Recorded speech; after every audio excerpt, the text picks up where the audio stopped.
Dimas está terminando o Ball, o Thomas terminando o All Sport. E a ideia, a gente conseguiu priorizar junto com o Danilo uma equipe que ficasse focada só em performance da página. Aliás, não só performance das páginas, performance das páginas e da equipe. Então a ideia é que essa equipe comece a evoluir o projeto gráfico, pensando em performance tanto do servidor quanto no front, e também em paralelo crie formas de evoluir a equipe com dinâmicas, com talks, com conversas, reuniões, para que o nível da equipe evolua junto com o nível do código, nosso código. A nossa primeira ação é meio que em conjunto, né, com esses dois objetivos.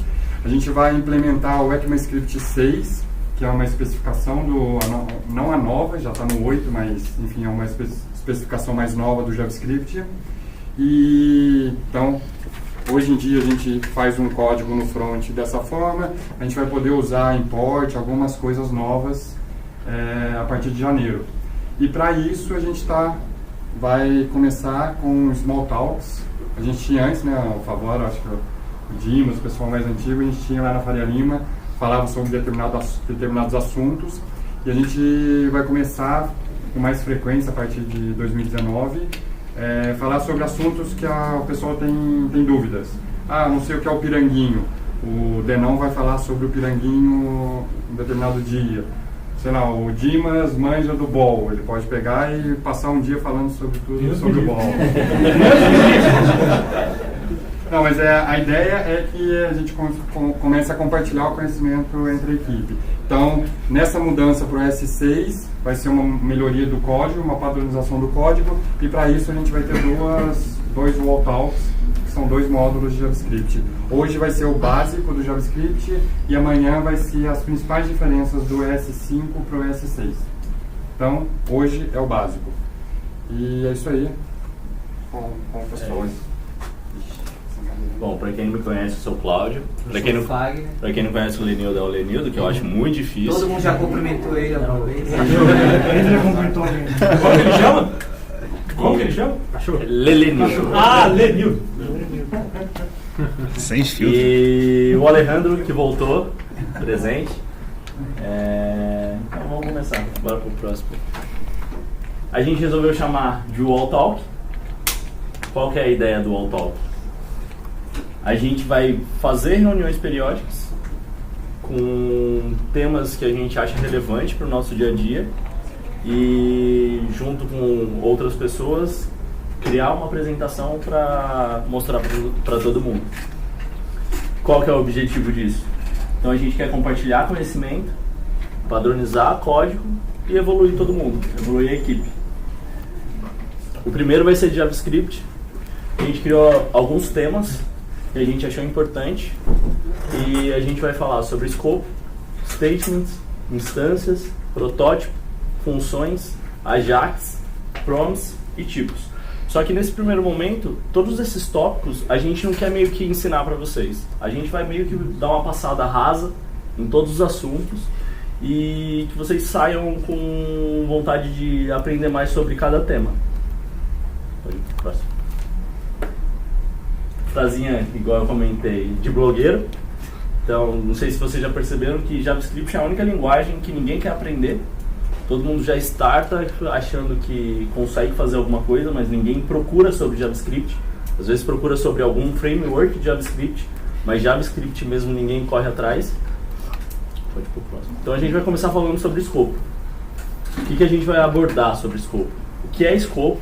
Escopo global, escopo local, escopo de uma função, escopo dos parâmetros de função e a precedência de variáveis, além de içamento, que é chamado de hoisting.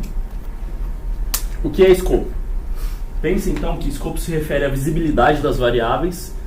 Em outras palavras, quais partes do programa podem ver e usar essas variáveis. Então, quando a gente define uma variável global, ela tem escopo global e ela pode ser acessada em toda parte do programa.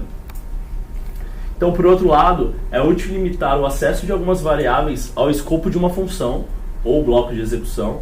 Assim, você garante que o resultado não será afetado por uma redefinição, por exemplo. Então, variáveis declaradas dentro de um escopo são chamadas de variáveis locais. parâmetros de função são variáveis locais de escopo limitado. Então, uma variável local tem precedência sobre uma variável global com o mesmo nome. Ou seja, a variável global é ocultada pela variável local. Então, pensa nesse cenário. A gente declarou aqui uma variável global, criou uma função onde a gente declara a mesma variável e retorna essa variável. Quando a gente invoca a função, a saída que ele vai ter no console é local, porque a precedência da variável local é maior sobre a definição da variável global. Então, nesse caso, ela volta local. Então, embora seja possível a não utilização da instrução var no escopo global, ela deve ser sempre utilizada para declaração em escopo local. Pensa no seguinte cenário: a gente não a gente não declarou a variável com var. Isso faz com que ela fique no escopo global. Criamos uma função onde a gente definiu sem o var o valor de scope, definiu uma nova variável sem o var chamada myScope.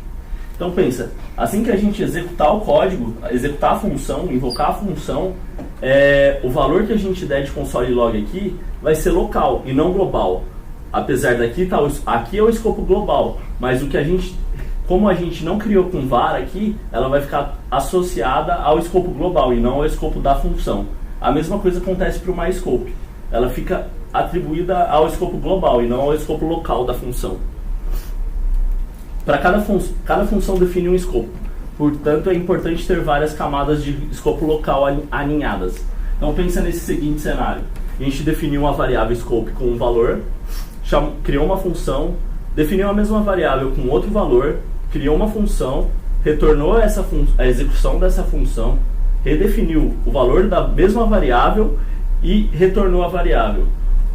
Quando a gente executar a função, a saída vai ser o último valor, porque essa tem precedência sobre todas as outras. Então, no escopo de função, as variáveis são visíveis dentro da função, dentro de qualquer função que esteja alinhada dentro dela. A gente vai criar mais um exemplo. Pensa no seguinte cenário: a gente tem uma função, a gente invocou a função passando um objeto, essa condição é verdadeira, então a gente declarou uma variável, ela está definida para toda a função, a gente declarou uma outra variável, ela está definida também para toda a função e não apenas para o bloco. A gente fez um looping, para cada item do looping ele vai imprimir os números, e depois do for, essa variável continua visível, com o valor da última execução do looping. Então aqui é sempre a última execução desse looping. E o J, apesar de estar fora da variável, ou fora do if, ela está definida, mas ela não pode ser inicializada. Então, o valor dela aqui é undefined. Apesar de ter atribuição aqui, caso essa função dê false, ou esse if dê false, a variável aqui não vai dar erro de execução do código. Ela vai considerar que o valor é undefined. Porque sempre que a gente declara uma variável, existe uma característica do JavaScript. Uma característica do JavaScript chamada içamento. Então, sempre que a gente define uma variável, ela fica acessível para todo o escopo daquela função. Volta só um pouquinho. Nesse caso aqui, caso não caia nesse if, ela dá undefined porque, como o Claudião falou, como ela está aqui dentro do escopo, o JavaScript implicitamente ele inicializa essa variável aqui em cima. Então é como se ela tivesse sido declarada aqui sem o valor, inicializada sem esse valor. Se ele não fizesse isso, ao invés do undefined, a gente teria um reference error. Ele quebraria a execução do código. Ele não consideraria que o valor da variável era undefined. Então, o escopo de função em JavaScript significa que todas as variáveis declaradas dentro da função são visíveis por todo o corpo da função. Isso significa que as variáveis são visíveis antes mesmo de serem declaradas. Essa característica é chamada de içamento. Se quiserem saber mais. O código se comporta como se todas as declarações de variáveis fossem içadas para o todo da função. Aqui o exemplo fica mais visível. A gente declarou a variável scope com valor, invocou a função que a gente criou aqui, só que o valor que a gente dá no console log aqui é undefined. Por mais que a gente por mais que pareça que vai ser global, não vai, porque logo depois a gente declarou de novo, atribuiu um valor para a mesma variável. E o valor aqui vai ser local. Esse código é mais ou menos isso daqui em JavaScript. É mais ou menos isso daqui que o JavaScript faz. É como se você estivesse definindo um valor, criando a variável no topo da função. Então o valor dela é undefined e não global, igual estava no exemplo acima. É uma boa prática, então, declarar as variáveis sempre no início das funções para ela refletir mais precisamente o escopo das variáveis. É isso. Próximo. A gente vai falar também sobre statements. O que a gente vai abordar? For in, for, while, break, continue, label mais break, if, else, switch e try catch. Além do throw e do var. Pensa no seguinte caso do for in. Para os valores de objetos iteráveis, string, array, set, map e alguns outros exemplos. Vai para o próximo. Então a gente tem o seguinte cenário. A gente criou um var com um array e fez um for in nele. A chave do array é o índice. Então a execução aqui para cada valor de x é 0, 1 e 2, que é a posição de cada item. É assim que o for in trabalha. Ou pensa num objeto. Se a gente faz um for in, o valor de x aqui fica com o valor de cada chave. Então é nome e sobrenome. Caso você queira pegar o valor de cada item do objeto, a gente associaria assim: a variável que tem o objeto completo, mais cada nome, cada chave. Então isso retornaria Fagner na balada. É isso. Para o for, a gente tem 3 definições, que é a construção, / escopo, a condição e a pós-execução. Então, antes do ponto e vírgula, a gente pode construir o escopo do meu for. Eu posso declarar variáveis com os valores que a gente quiser. Depois, a gente pode construir uma condição, ou mais de uma condição. No caso, caso o y seja menor que 3. E depois, o que vai acontecer sempre que acabar for para o próximo item, para a próxima execução? Ele vai decrementar ou incrementar um valor. Então, nesse caso, a gente está imprimindo o valor de x e de y, sendo que ele vai parar o código quando o y for menor que 3. Então, x starta com 2, vai para 1 e vai para 0. Y starta com 0, vai para 0, vai para 1 e vai para 2. O while. Pense no cenário do while com um true. O while se comporta sempre que a condição for verdadeira, ele percorre sempre o loop. Ele sempre executa o loop. Então tem que tomar cuidado na hora de... Não use. Basicamente não use. Tem que tomar cuidado porque se você fizer uma condição que não respeite sempre for verdadeira, ela vai dar um loop infinito. Então cuidado com o while. O break. Façam isso no Windows, tá? Não façam isso. O break. Ele interrompe a execução de um loop. Então pensa que a gente tem um cenário que criou um array, fez um for in e falou assim, ó, quando a chave desse cara for 1, você para a execução do loop. Então ele vai imprimir só 0, porque é a primeira. O restante ele não vai dar sequência, ele vai parar a execução ali. Isso é o que o break faz. O continue, ele salta a execução para o próximo item do loop. Então a gente tem a declaração da variável, percorre os itens e fala assim, ó, quando for o índice 1, que é o B, você pula. Então ele vai só dar o valor de 0 e 2. Ele não vai continuar o código do for in. A gente também fez uma definição de labeled mais break, que é um bloco de execução, que é nomeado como labeled, que pode ser interrompido por break. Ele lembra mais ou menos o try catch. Mais ou menos assim, a gente pode nomear um bloco dentro de um loop, nomear como, no caso aqui é meu bloco, e parar a execução de todo esse bloco. Então o break consegue parar a execução de todo esse bloco. A gente tem o if, o else if e o else. Então é uma condição se, ou então. A gente deu um exemplo, se agora for cedo, ou então, se agora for tarde, ou então, qualquer coisa desde que agora não seja nem cedo, nem tarde. Então pensa num if, se a condição for verdadeira, se a condição for verdadeira, se a condição for verdadeira, se tudo isso for falso. Tem o switch, que é é como se fosse um monte de if alinhado. Então a gente consegue fazer o switch, que entra um valor e caso o valor for 1, faz alguma coisa, caso o valor for 2, faz alguma coisa, caso for 3, faz alguma coisa, e o else, que é o default.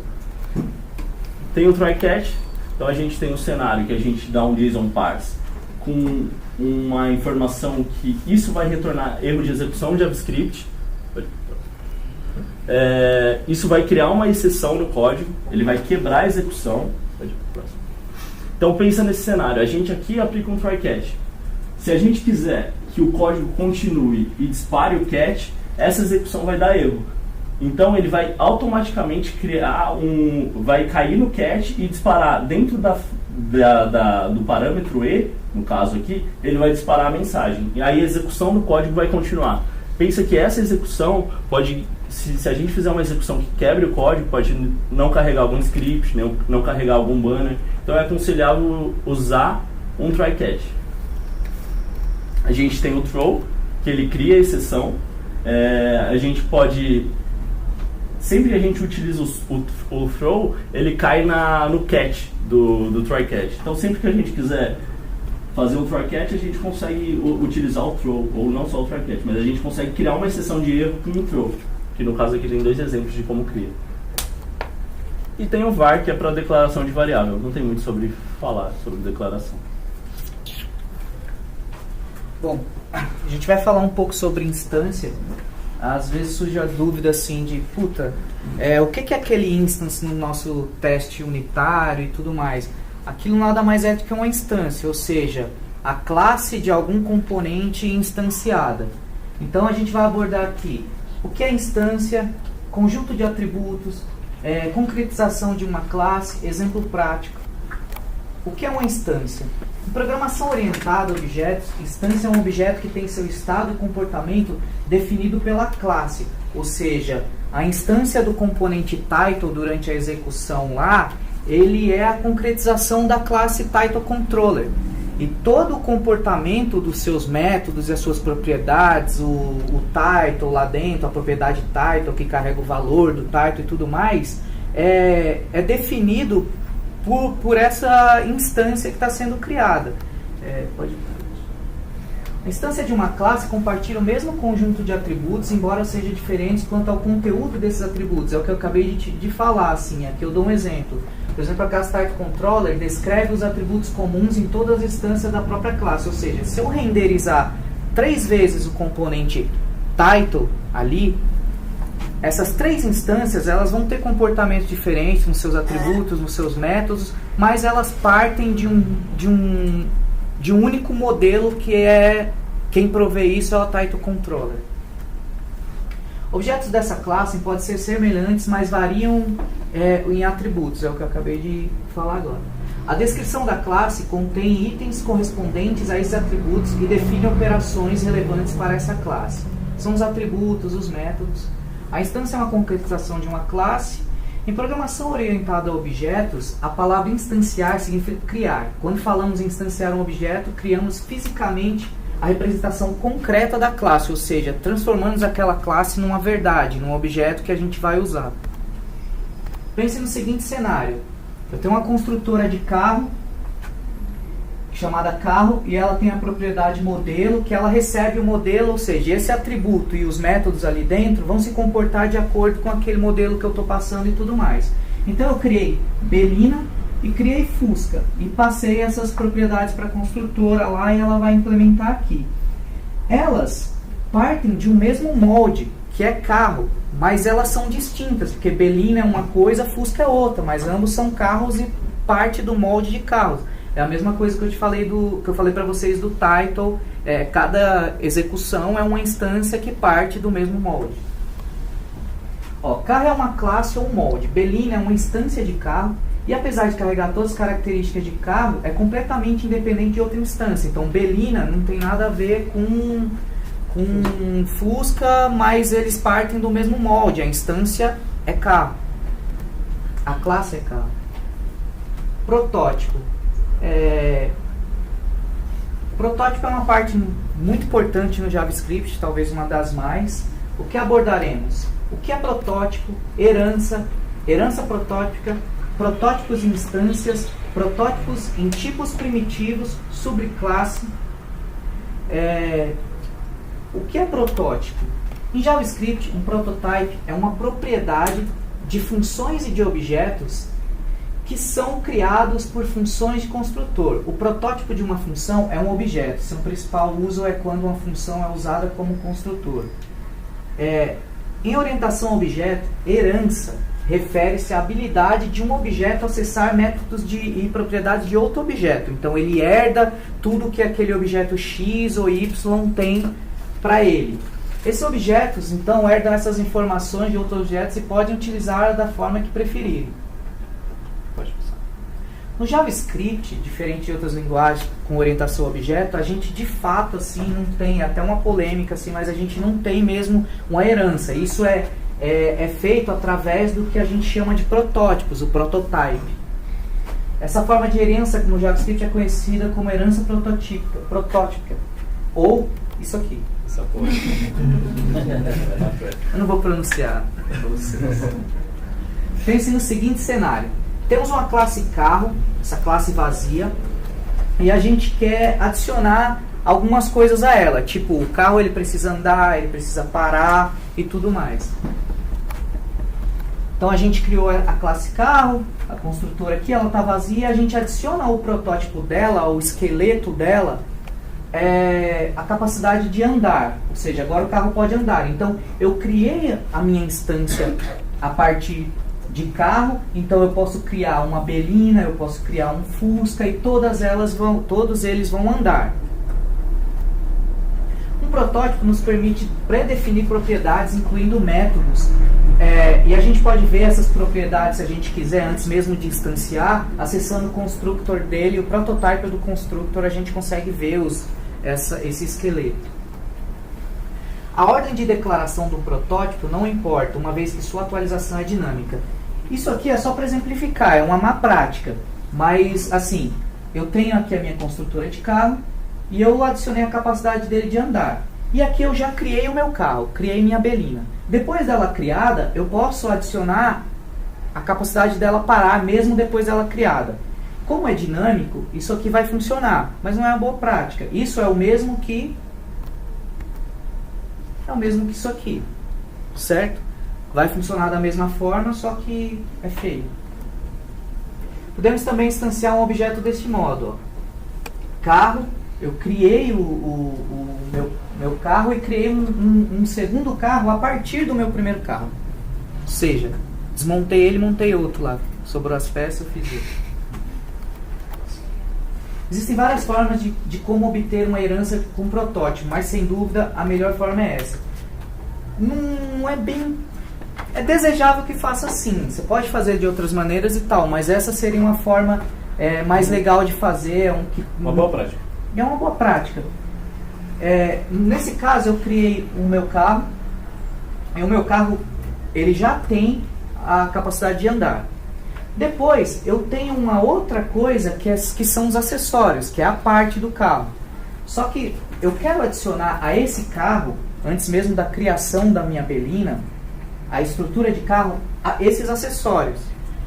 Ou seja, eu vou pegar carro, ao protótipo dele eu vou adicionar uma instância de acessórios. Ou seja, ele já nasce com a capacidade de ligar o rádio.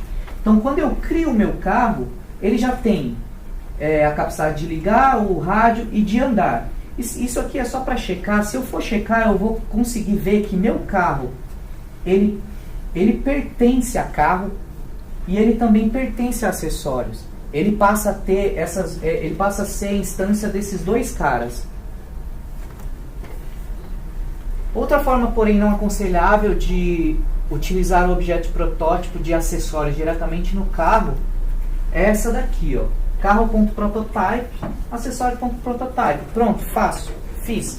Tudo que eu fizer em acessórios sempre vai refletir em todas as instâncias que eu mexer lá.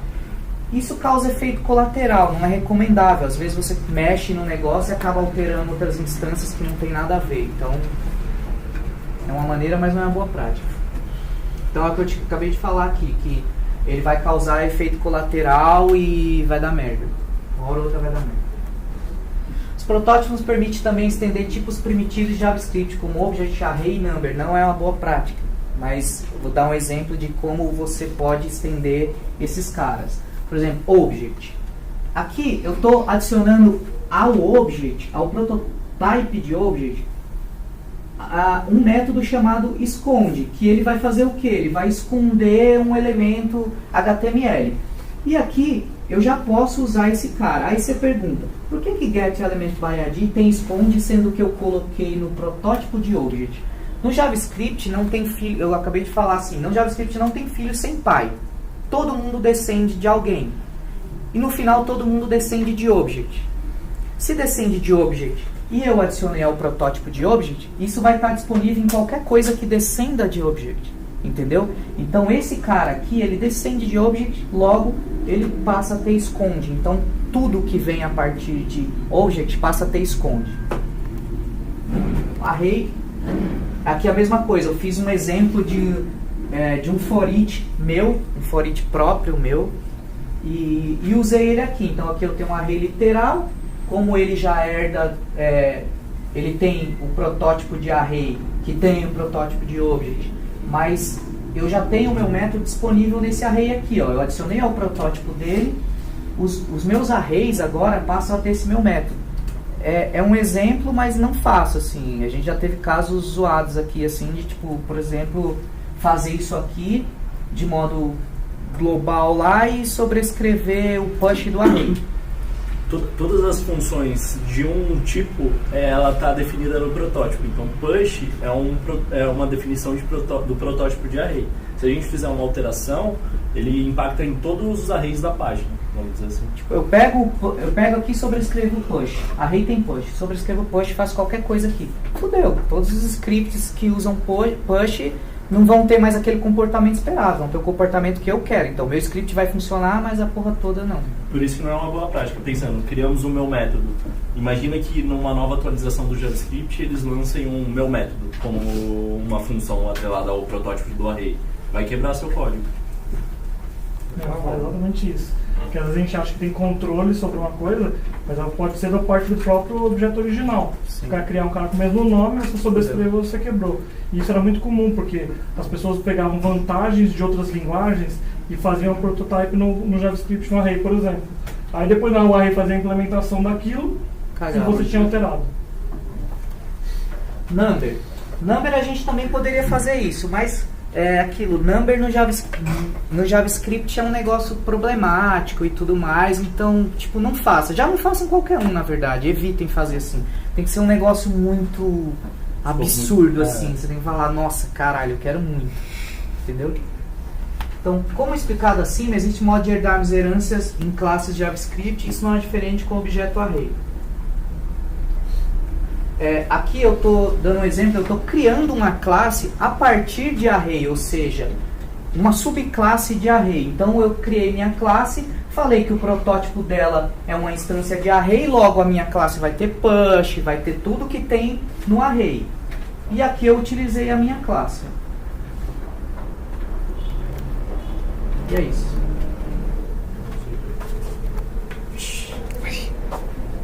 Agora a gente vai falar de função.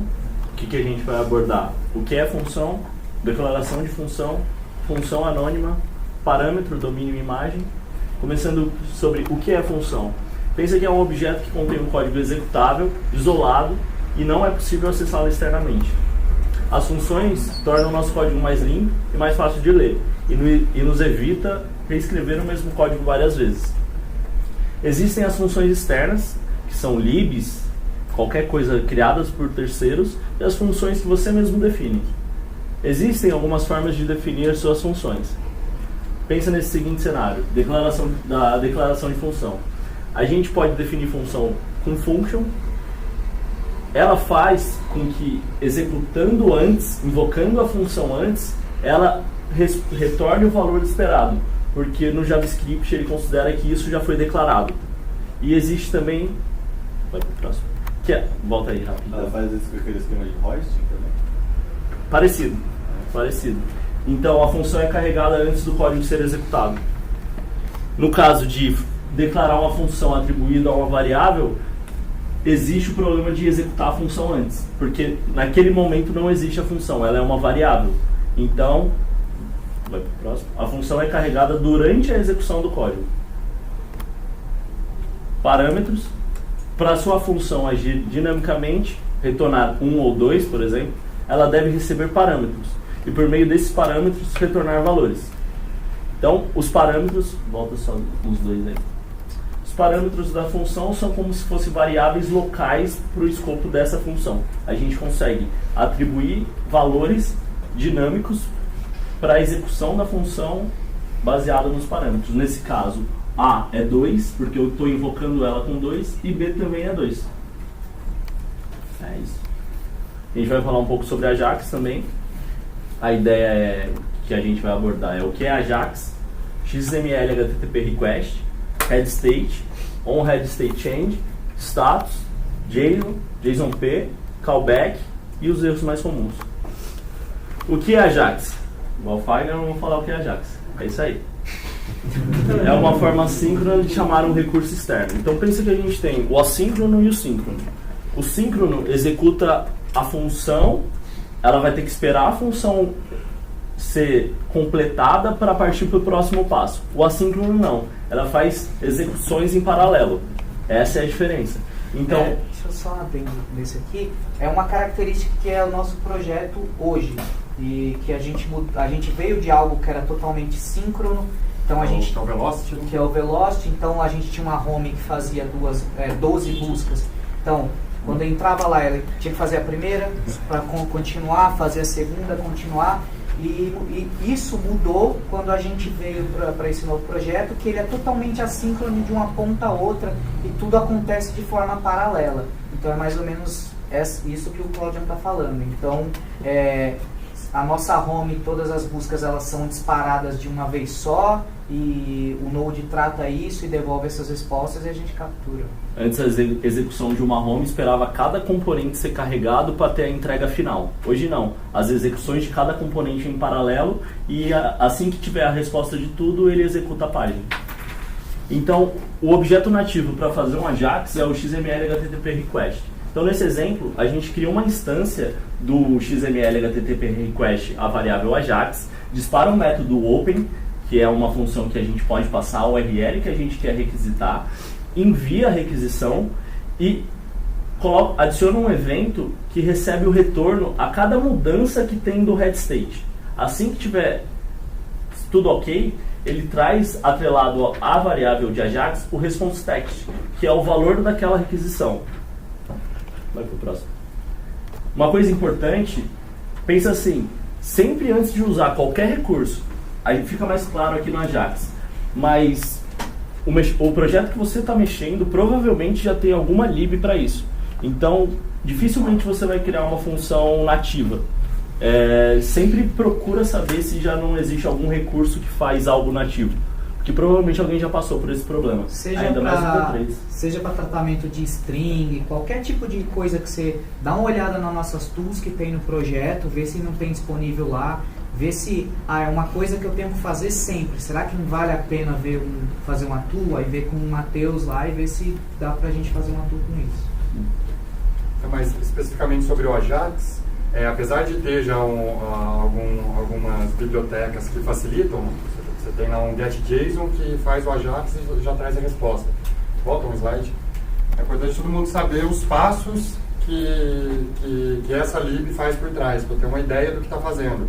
Que tem um método, tem um open, tem um send, espera a resposta, vai trazendo partes por partes da resposta. Que o state é um dos mais importantes. Então. Você consegue tratar coisas antes de chegar à resposta final. Sim. Então é importante saber esse objeto que o Ajax já te entrega pronto. Você não sabe como está acontecendo por trás. Sim. Por mais que não precise usar todo esse processo aí no vanilla de JavaScript, o conceito é bom ter em mente. Então, igual o Favora falou, a gente tem o head state.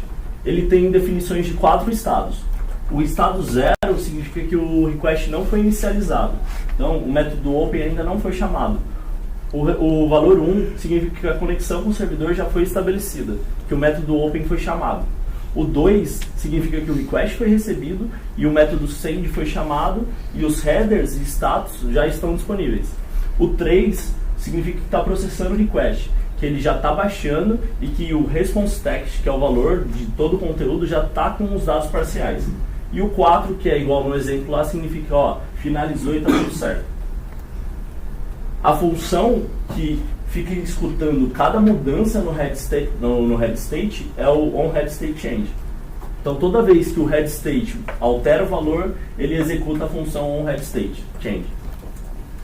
Para os status, a gente tem os status 200, que são as respostas de sucesso, os status 300, que são as mensagens de redirecionamento, os 400, que são respostas de erro de cliente, que é tipo timeout e tal, e as respostas de erro de servidor, que são os erros 500, 501, 502. A gente, no Ajax, pode receber e enviar dados tanto JSON, HTML, XML, texto, bytes, o que a gente quiser. O que a gente pode concluir então com o Ajax? Que ele facilita o uso de aplicações interativas sem que a gente recarregue a página. Então, sempre que a gente quiser usar uma página dinâmica sem recarregar a página, a gente usa Ajax. Explicando um pouco sobre JSON. O que é o JSON? JSON é um JavaScript Object Notation. A ideia do JSON surgiu do tipo assim, pô, a galera do JavaScript cria objetos legais, fácil de criar parse, vamos levar isso para outra linguagem? Beleza. Então, basicamente, JSON é um formato leve, troca de dados de fácil leitura. Ele é bem parecido com o objeto JavaScript, só que tem definições, precisa ter aspas, precisa ter um padrão dele. Isso é o JSON. A gente tem o JSON-P, que a gente fala o que é o JSON-P, é a mesma notação, é a mesma coisa que o JSON, só que com uma definição a mais, que é o with padding aqui. Então, basicamente, ele pensa assim, eu quero liberar um recurso para um público externo, mas sem liberar o CORS. O CORS é a restrição que um domínio tem sobre requisições. Eu não posso chegar e fazer uma requisição para a Globo, porque isso vai falar que o CORS dela está bloqueado para o meu request. Então, antes de fazer qualquer requisição, a gente tem que ver se aquele domínio tem o CORS liberado. Quem quiser saber mais. Então, basicamente, a gente realiza o request via JavaScript. Para saber que carregou, significa que o head state está 4, que o conteúdo externo vai executar uma função declarada no código. É um complemento ao formato JSON que disponibiliza um método para enviar requisições para um domínio diferente. É essa a função do JSON-P. Para cada novo request JSON-P é inserido uma tag script no código. Então pensa nesse cenário. A gente precisa fazer um request JSON-P, que é para um outro domínio que não tem o CORS liberado. A gente cria essa execução de script, adiciona um script no head da página e fala que o SRC dela é esse. Assim que carregar o script, ele vai retornar isso no serviço. Se vocês olharem, é a execução de uma função passando um objeto como parâmetro. É isso que é o JSON-P. Então, no nosso código, vai existir uma função com o nome do retorno do serviço. E assim ele vai disparar essa função. É isso que o JSON-P faz. É isso que é assim que o callback, o que a gente chama de callback, funciona da forma assíncrona. Ele espera algo carregar para ele executar uma função. É assim que o JSON-P se comporta. Falando um pouco mais sobre callback, é uma função passada para outra função como parâmetro e é executada para completar uma ação. Agora pensa no seguinte cenário. A gente criou uma função hello, disparou um alert do parâmetro que veio e a gente criou uma função getName que passa uma função como callback, ou uma função como parâmetro, chamada callback. A gente executa a getName passando essa função como parâmetro. Chegando aqui, essa informação callback vai ser a função hello. Então é meio que a gente vai disparar aqui a função hello e no final ele vai dar o alert. Isso é o callback. Então no exemplo anterior é um exemplo de callback síncrono. Ele vai executar sem ser em paralelo, vai ser síncrono. Ele não vai esperar nada, ele vai ser tipo a execução normal do código. Mas normalmente o callback é utilizado após uma operação assíncrona, que é no caso do Ajax. Ele espera algo acontecer para disparar uma função. Isso é o callback assíncrono. Um erro comum que a gente faz em Ajax é definir um parâmetro randômico. Pensem que cada requisição que vocês precisam fazer vai um timestamp na URL. Isso faz com que o servidor não retorne o cache daquela URL. Então ele sempre pega uma informação no back-end do servidor.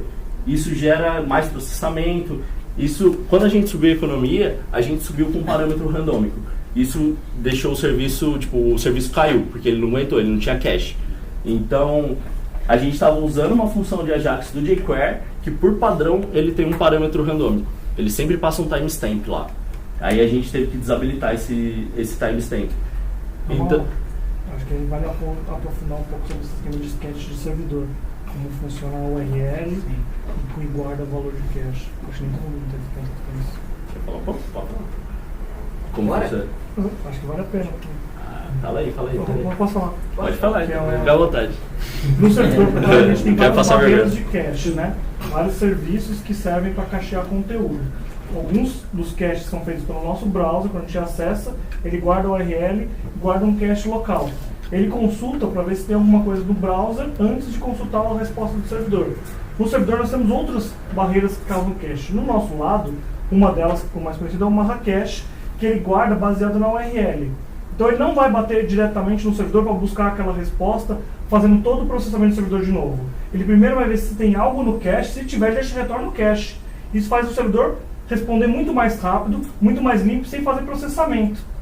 Como que você furaria esse cache? Você tem que gerar uma URL diferente. Toda vez que você passa um parâmetro novo, embora o ponto HTML, a URL principal seja a mesma, ele entende no nosso cache que foi gerada uma nova URL. Uma URL diferente precisa ser feito tudo de novo. Então ele não vai ter aquela URL no cache, ele vai processar o servidor. Agora imagina milhões de usuários acessando a mesma página que você e cada um puxando a mesma informação do servidor, mas recebendo o processamento do servidor a cada uma delas. Você estoura o servidor, muito acesso, porque o servidor ia estar respondendo com cache. Então aí seria uma coisa que a gente tem que evitar fazer. Se a gente tem uma resposta que por um tempo ela se mantém igual para qualquer pessoa que busque, deixa o próprio servidor cuidar do cache. Ele vai saber o momento que tem que limpar ou não e controlar esse cache. Se gerou uma nova URL, não tem mais como fazer. A nossa chave de cache é a própria URL concatenado com o user agent, se é smart ou web. Então é a soma desses dois. Se passar um parâmetro a mais, o cara vai furar o cache e vai lá processar. Em economia, era o script do ticker, que é carregado em todas as páginas de economia. A cada usuário que entrava, gerava um parâmetro randômico e batia no serviço do Cono. Todo mundo que entrava, a cada F5, batia no serviço do Cono. O esquema de cache do serviço deles era o mesmo do cache das nossas páginas. Vazava o cache toda hora, o serviço caiu. E daí demorou, sei lá, umas 4 horas para voltar ao serviço. Eles não conseguiam colocar de pé o serviço, porque tinha muita gente ainda acessando. Foi um caos. Então evitem parâmetros randômicos. Hoje a gente faz isso inclusive no back-end. Então quando a gente dá um JSON Open, um JSON Request, o que ele faz? Ele vai ou na tag page ou ele vai no disco. Se a gente fosse no disco a cada vez que a gente chega ao back-end para pegar um objeto, a storage cai. Então não aguenta. Então o que a gente faz é, quando você dá um JSON Open no objeto, ele abre aquele objeto, guarda na memória por um tempo, e todo mundo que vier no back-end de novo, ele não vai no disco pegar ou ele não vai na tag page. Ele tem na memória da pod que está servindo lá, e ele fala, opa, esse aqui eu já tenho na memória. Então, além de ele não derrubar a história, a gente tem uma velocidade absurdamente maior. Ao invés de eu ter um request de 100 milis, a gente tem a entrega na memória que é 0 milis, quase. Eu não sei se todos já perceberam, na TVzinha ficam alguns valores lá. O que fica geralmente em 10 mil, 9 mil, é o valor que não passa pelo cache do servidor. É todo o valor que fura o cache e vaza para o back-end. Então, é aquele valor que a gente leva em consideração. Por minuto, mais ou menos. E a importância também de você saber o Ajax sem ser por líder é por causa disso. Porque eu uso o jQuery, que foi o mais popularizou melhor o Ajax. Ele, por padrão, ele fura cache. Isso, que é o você parâmetro. Tem que passar um parâmetro para dizer para voltar com o cache. Então ele vai tirar uma coisa que ele coloca por definição, que é para quebrar o cache. Então você faz um Ajax, ele é rápido, só que você está falando cache sem saber. Então você está passando uma URL só, ele concatena um valor randômico automaticamente. Você tem que falar, não quero passar isso. Então é bom saber como faz e como funciona, não só usar. Isso derruba mesmo o servidor. E é o segundo exemplo. Teve lá na parte do while true, que já aconteceu com a gente, um componente nosso que caía tinha um while que ficava eternamente rodando e nunca saía, nunca checava a condição.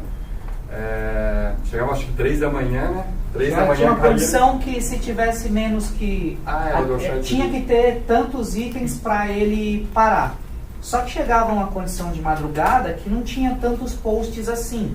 E aí chegava nesse while e aí não saía nunca. Então o que ele faz? Essa máquina, ele continua, ela estoura a memória. Como ela está estourando a memória, a orquestração direciona para outra máquina e vai direcionando para as outras máquinas e todas vão morrendo. E aí elas morrem, nascem outra nova, já morre em seguida, nasce e fudeu.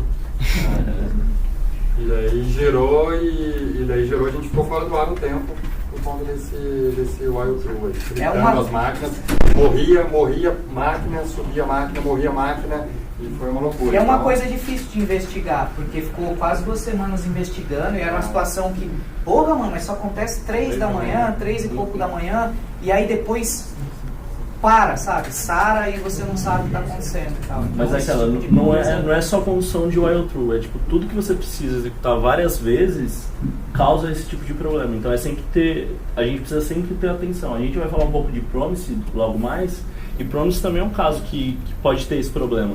Se a gente cair num caso de exceção e não ter um tratamento para exceção, o componente vai ficar preso e não vai nunca falar assim, ó, volta aí. Um done numa before. Você vai dar na before lá do componente, você dá um JSON open e aí você não põe um done no cat, por exemplo. Se não tem ou se esse JSON está quebrado, essa máquina vai morrer com esse processo lá, entendeu? Então não vai sair de lá e ferrou. Por isso que é sempre importante testar todos os cenários, tanto de sucesso quanto de erro. E sempre que vocês criarem um Ajax, verifiquem o request para ver se não está passando nenhum parâmetro randômico, que é importante. Sobre promise, o que a gente vai abordar? O que é promise, ações assíncronas, os status da promise, resolve e rejected, then e catch, exemplo e um exemplo prático. O que é promise? Promise é um objeto que permite realizar processamentos assíncronos, guardando um valor que pode estar disponível agora, no futuro ou nunca. A promise permite o tratamento de ações assíncronas, em caso de sucesso ou falhas. A promise também possui diferentes estados, sendo alguns deles. Então, falando sobre os estados da promise, tem o pendente, que é o pending, o resolvida, que é o resolved, o rejeitada, que é o rejected, o realizada, que é o fulfill, o estabelecidas, que é o settled. Os estados mais utilizados, os comuns de uma promise, são o resolved e rejected. Sempre que você cria uma promise, o estado inicial dela é pending. Se a mesma chegar ao estado resolved, significa que deu certo. Ou seja, a promise foi criada e processada com sucesso. Porém, em caso de falhas, ela vai entrar no modo rejected. Uma das maneiras de fazer o tratamento de sucesso de falha é usando o then e o catch. Por que a gente utiliza a promise? Quando utilizamos funções assíncronas, não conseguimos garantir o fluxo do nosso código. Ou seja, um trecho de código que está localizado após uma função assíncrona pode ser executada antes da mesma ser realizada. Um dos problemas que a gente tem, pensa que a gente criou uma função assíncrona e logo depois executou um código. Esse código não necessariamente vai obter o valor da promise, porque a promise pode demorar alguns segundos para responder, porque ela é assíncrona. Pensa num JSON Open que você faz e tenta capturar o valor desse JSON Open fora do then ali e tudo. Você pode dar sorte de, por exemplo, ali na hora na sua máquina, foi rápido esse JSON Open e tal, e por sorte você pegou o valor. Isso já aconteceu algumas vezes. Mas caso esse JSON, quase sempre ele vai demorar bem mais, esse valor embaixo vai ser undefined. Então, às vezes ele pode dar uma impressão de que, nossa, está funcionando, mas... local principalmente, um local muito rápido, a abertura do arquivo, ele já responde. Quando vai para a produção, o JSON Open demora um pouco mais. E aí retorna o undefined isso aí. Uma boa prática é quando for fazer coisas com assíncrono, na hora de testar, tem algumas ferramentas no Chrome mesmo, que você pode instalar uns appzinhos que você consegue mexer nos cabeçalhos de resposta. Então você pode atrasar a resposta em 1 segundo. Porque se você olhou o local, está funcionando, vai lá e pega tudo que é assíncrono e atrasa. E vê se você vai ter o mesmo resultado. Porque aí você tem garantia de que está certinho alinhado as coisas. Então a gente vai mostrar um exemplo prático. Pensa que a gente criou uma função, a gente usou uma tool nossa do projeto, que é uma promise, que ela fez a leitura de um arquivo e nela tem o then e o catch. O then é para retorno de sucesso e o catch é caso o JSON seja inválido ou o path esteja errado, ela vai cair no catch. Aí a gente aqui retorna o valor que a gente definiu no then, que é o CF aqui, que a gente atribuiu o resultado que voltou. Essa função retorna então o CF. A gente cria a variável config, imprime uma mensagem, nessa variável config executa essa função, depois imprime, pronto, e o valor que retornou da função. O que a gente imagina que vai acontecer? Vai para o próximo. Pode ir para o próximo. Então a gente imagina que vai abrir o arquivo de configuração, que é a mensagem que tem, vai disparar a mensagem pronto, e quando a gente vai achar que vai trazer o resultado, ela vai retornar undefined, porque é aquilo que a gente falou. Volta aí para eu explicar. Que é aquilo que a gente falou. Tá vendo que a atribuição do valor do resultado está no then, mas o retorno está fora do then? Não necessariamente o JSON Open terminou de executar para eu já ter a resposta dele. Eu só tenho a resposta aqui dentro. Para contornar esse problema, vai para o próximo. Pode ir pro próximo. Então, explicando, retornou undefined porque o código ainda pois foi avaliado antes mesmo do arquivo ser aberto pelo JSON Open. Então a gente pode resolver o problema assim. A gente fala que a função vai retornar uma promise. Aí a gente invoca a função e o then está associado à invocação da função. O config aqui vai ter o valor que a gente espera e o catch vai cair no cenário de erro. Essa é uma execução de promise que vai retornar certo. Então a gente vai montar agora um exemplo de criação de uma função, de uma promise. Então a gente criou a função efetua busca. Pensa que agora a gente pode começar a criar igual uma promise. Mas promise é um objeto. E o objeto em JavaScript pode ser criado ou instanciado através do new. Então a gente vai fazer isso com a promise. A gente vai startar ela dando um new promise. A invocação da busca vai falar assim, ó, tem alguma coisa errada. Por quê? Porque esse código ainda não é suficiente para a função funcionar. Próximo. Um detalhe importante é que na criação da promise a gente tem que passar como parâmetro uma função responsável tanto pelo resolve quanto pelo reject. Então, o caso da promise, ela precisa receber um parâmetro, sendo que ela tem uma function, e ela recebe dois parâmetros, dois callbacks, que é a função resolve e a função reject. Volta só um pouquinho. No caso de executar aqui, já não quebra mais, porque essa é a sintaxe correta do código. Então ela só vai retornar undefined, porque essa função não tem retorno nenhum, não tem um return. Vai pro próximo. Pode ir pro próximo. Então, o jeito certo de escrever ela é assim. Então a gente retorna uma promise e o estado inicial que a gente tinha comentado é um pending. Nossas tools é isso aqui, ó. As tools de JSON, de request e tudo mais. Ela retorna uma instância de uma promise e aqui dentro, quando a gente faz a busca no Monte Carlo, no mais, abre um... Quando a gente tem esse recurso para disponibilizar, a gente vai disponibilizar. Aquilo que eu falei, o estado inicial é pending.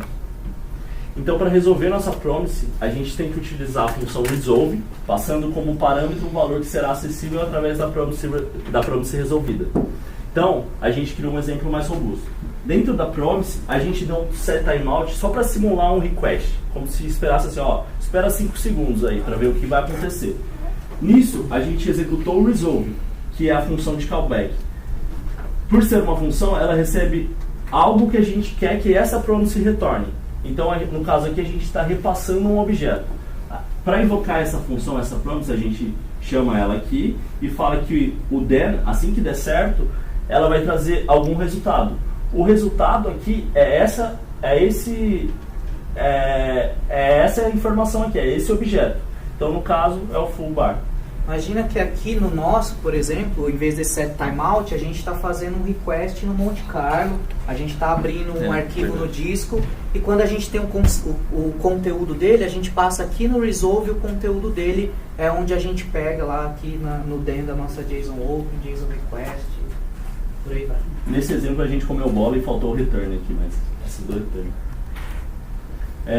A gente só utilizou o set timeout para simular que a requisição vai demorar um pouco. E quando passar esses 5 segundos, o resolve será invocado passando como parâmetro o objeto. Então o then é executado trazendo o valor que a gente espera, o valor do objeto. Então, assim como fizemos para resolver a nossa promise, a gente também pode rejeitar ela, falar que deu erro. Então, nesse cenário, a gente executou a função passando um parâmetro. Esse parâmetro vai retornar o rejected, criando uma instância de erro. Então, ele vai cair no catch, ele não vai cair mais no then. Isso vai disparar o catch sempre. Então é bom, por isso que a gente falou, é sempre, nesse caso, caso não tivesse o catch, ia ficar pensando e pensando, porque ele espera que você trate o erro, porque você está disparando o erro. Uma coisa que eu não falei no tema de função, sempre que a gente dá o return, ele para a execução do código, ele não vai para as próximas linhas. Então o return mata a execução do código. É isso, sobre promise. Bom, a gente vai falar sobre tipos.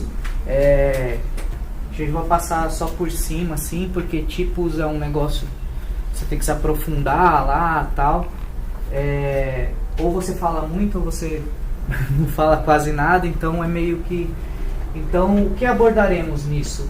Tipos primitivos e tipos de objeto, tipos com métodos e tipos sem métodos, tipos mutáveis e imutáveis, conversão de tipo, tipos primitivos, tipos compostos, null e undefined. Os tipos de JavaScript podem ser divididos em tipos primitivos e tipos de objetos. E podem ser divididos também em tipos com métodos e tipos sem métodos. Também podem ser classificados como tipos mutáveis e imutáveis. Um valor do tipo mutável, ele pode mudar. Arrays e objetos são mutáveis, ou seja, a gente pode mudar o valor de uma propriedade de um objeto, a gente pode mudar o valor de um item lá do array. Números booleanos nulls e undefined são imutáveis. Strings, elas podem ser consideradas, elas são arrays de caracteres, podem ser consideradas arrays de caracteres. E aí, como eu falei anteriormente, nossa, arrays são mutáveis, a gente pode ter a falsa impressão de que a gente pode mutar uma string, mas a gente não pode mutar uma string. Ela é um array por conta de uma coisa chamada objeto wrapper, que aí depois vocês podem se aprofundar quando vocês forem se aprofundar em tipos, que esse objeto wrapper provê a string na hora que você pede o length dele, na hora que você quer acessar uma propriedade do array. Ele envolve a string fornecendo esses métodos só para você poder checar o length, pegar uma posição ali. Mas se você der modificar qualquer coisa nesse objeto, você vai ver que logo na linha de baixo ele morre, ele é descartado. JavaScript descarta ele logo. Então, string é imutável. Sempre que você muda o valor de uma string, você não está mudando o valor de uma string. JavaScript está devolvendo uma nova string lá, literal. Entendeu? Então, é bom entender um pouco dessas diferenças. Você pode acessar o texto, aqui foi o que eu acabei de falar. Você pode acessar um texto lá e falar, eu vou lá no terceiro caractere e vou mudar ele. Você vai ver que quando você der um console embaixo, cagou pra você. Entendeu? É mais ou menos isso. Se você usa um valor booleano, aqui a gente vai falar um pouco sobre a conversão de tipos. JavaScript tem essa conversão de tipo dinâmica. Então, às vezes você quer comparar uma string com um número, ele avalia aquilo, ele fala, puta, esse aqui eu posso transformar nisso para ficar mais próximo desse e poder fazer essa comparação. Se você usa um valor não booleano, onde é esperado um booleano, JavaScript converte adequadamente. As regras de conversão de valores literais de JavaScript afetam sua definição de igualdade, sendo que o operador de igualdade realiza a conversão desse tipo. Ou seja, pode passar. Aqui eu estou comparando se 1 é igual a 1. O que JavaScript faz nesse caso aqui? Ele converte 1 para número. E isso vai dar true. Porém, se eu comparar de forma estrita, ou seja, a forma estrita ela não faz a conversão de tipos, ela vai verificar se o valor e se o tipo é igual, e isso é mentira, então ele vai dar false. Então a conversão de tipo no modo estrito, ela tem algumas diferenças. Tipos primitivos são strings, number, boolean, também são tipos primitivos mais compostos, pode ir pro próximo. O object, o array. Valores especiais como null e undefined são valores primitivos, mas eles são membro do seu próprio tipo especial. Quer dizer, eles são tipos no JavaScript feitos para tratar um negócio especial, e eles são muito específicos, então eles não têm métodos, eles não, você não estende, você sabe, ele é um literalzão cru e ele é membro do próprio tipo dele. Qualquer valor em JavaScript que não seja um string booleano null ou undefined é um objeto. JavaScript define um tipo especial de objeto conhecido como função, que é o que o Claudião já falou. A função ela é um objeto que ela tem um código executável associado a ele. É isso.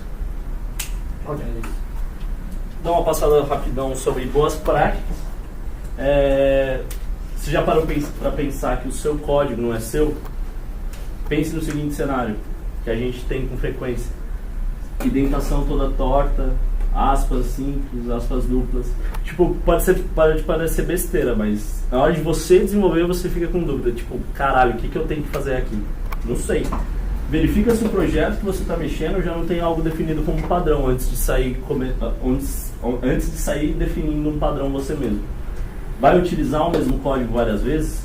Pensa aqui que a gente tem uma associação de jQuery. Usei várias coisas repetidas. Ela poderia... Já pensou em reutilizar e otimizar nesse formato? Você podia criar uma variável, você podia criar duas variáveis, você podia utilizar essas variáveis aonde você quer. E assim, pensa num if, else if. Ela poderia ser algo assim. Você poderia criar uma variável e aonde você redefine ela, você utiliza a execução do código. Pensa que a facilidade em dar manutenção também é importante. Todos têm que conseguir mexer no código que você está fazendo, sem precisar fazer gambiarra nenhuma e que seja rápido e otimizado. Você gostaria de se ver uma situação dessa? Aninhado até. Se é difícil de ler, é difícil de dar manutenção. Não se apegue ao seu código. É isso. Uma frase de merda.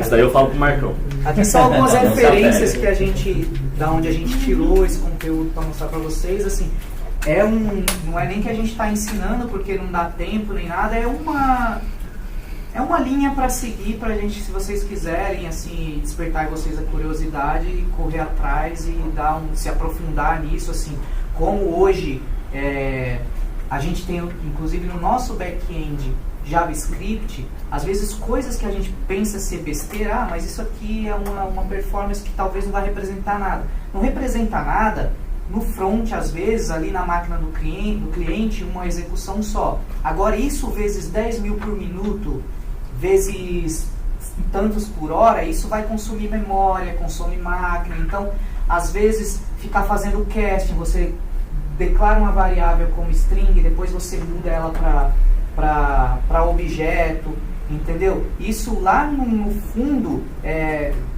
o core lá, ele não vai conseguir marcar porque ele marca pedaços de código como, esse código é performático, que eu posso guardar ele aqui e utilizar esse pedaço de código durante essa execução algumas vezes. Mas como você fica trocando toda hora os tipos, toda hora ele tem que recompilar ali, porque ele não pode garantir que você vai fazer isso. Então, às vezes, é bom entender um pouco sobre os tipos, sobre objetos, sobre essa coisa, porque pode parecer pouco e às vezes a gente nem nota no front ou às vezes no back-end e tal, mas isso várias vezes. Por exemplo, a gente estava declarando lá no início do projeto, criando um objeto com um Object Defined Property e tudo mais, aí criava tudo mais.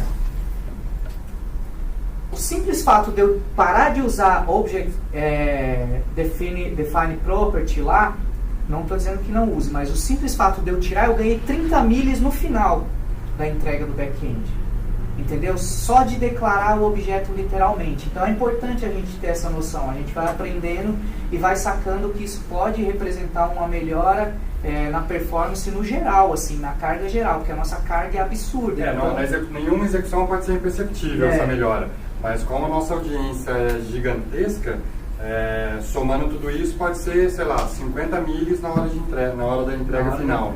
E além disso pode consumir menos processamento e memória da máquina. Daí a grana que a empresa está economizando. Então tem que pensar sempre em performance. E quando a gente fala em performance, a gente sempre associa com responder mais rápido, mas pense em performance também na hora de desenvolver. Se você consegue desenvolver o código mais rápido, é performance. Pensa em entrar em um componente hoje e ter aquela dispatch gigantesca. Mano, você não vai conseguir dar manutenção de um jeito fácil sem fazer gambiarra. Então... Você fala, eu não vou mexer. Você Vou fala, criar uma condição aqui vou embaixo. fazer meu if aqui. Vou fazer Manda meu pra if. Manda pra If barra Não, house. a ideia dessa de implementação do ES6 é justamente para tentar minimizar isso e acabar com isso. Ter a padronização do código. Quando o cara for desenvolver o componente, pensar, comentar o código. Não se preocupe, o comentário vai sumir, ele não vai ser gerado. Então comenta e coloca, é melhor abusar do comentário do que não ter nada. Porque outra pessoa vai dar manutenção no código, ou você mesmo daqui 3 anos volta para a empresa e vai ter que dar manutenção no código. Então comentem, deixe o código legível. Se a gente esquece um console log lá, por exemplo, a gente está no article, dá um console log e esquece. Cara, vai comer a memória da máquina muito assim. A gente vai começar a usar, sei lá, tantos % a mais de recurso por causa de um console log que vai ficar saindo no stdout da máquina lá, e de repente a gente fala, cacete, mano, hoje as máquinas estão fritando ali, sabe? A gente está usando mais memória, está usando mais... Isso já aconteceu e é bom, essa padronização que a gente está fazendo, inclusive vai deixar você usar o seu console ali para você debugar e tudo mais, mas no deploy não vai passar. Só o documentário não é importante para quem está desenvolvendo, criando o código, para as pessoas entenderem o que está acontecendo, mas é mais importante ainda para quem vai fazer uma inclusão de alguma coisa depois. Porque às vezes você cria um if lá que vai resolver o seu problema e vai gerar outro problema. Aí o outro vai lá, puta, deu um novo problema. Ah, o que está causando esse if, tira o if, voltando ao problema original. Aí você fica 50 vezes tratando o mesmo if, um coloca e o outro tira. Sim. Porque eles estão tratando problemas diferentes. Se você, tô colocando esse if porque aconteceu isso, o cara que vai fazer a correção vai fazer uma nova correção sem matar a anterior. E talvez naquele momento da correção já exista uma solução para aquele problema que o cara colocou o if, então ele já mata 2 problemas. É importante. Então comentários, nomes de variáveis, sempre pensar, para você pode ser muito claro o que você está fazendo ali, mas quem vai pegar o código lá na frente não é tão fácil.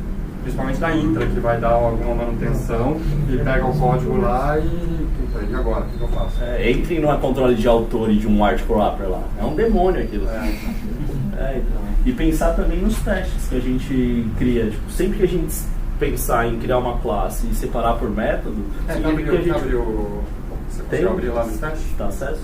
Tá, né? Aí dá um exemplo de um